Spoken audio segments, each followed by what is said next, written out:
खर्च येऊन फुकट आलायच्या त्या शेतकऱ्याचं हा इकडे मामा इकडे बघा. फुकट फुकट 64 पिशव्या फुकट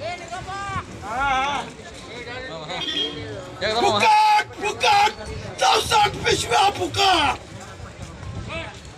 फुकट. आम्ही नालायक शेतकरी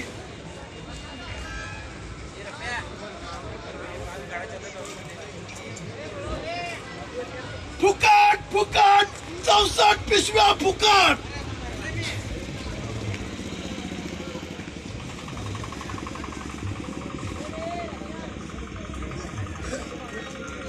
₹103 खर्च आणण्याचा आहे आणि 200 रुपये गेले त्या 72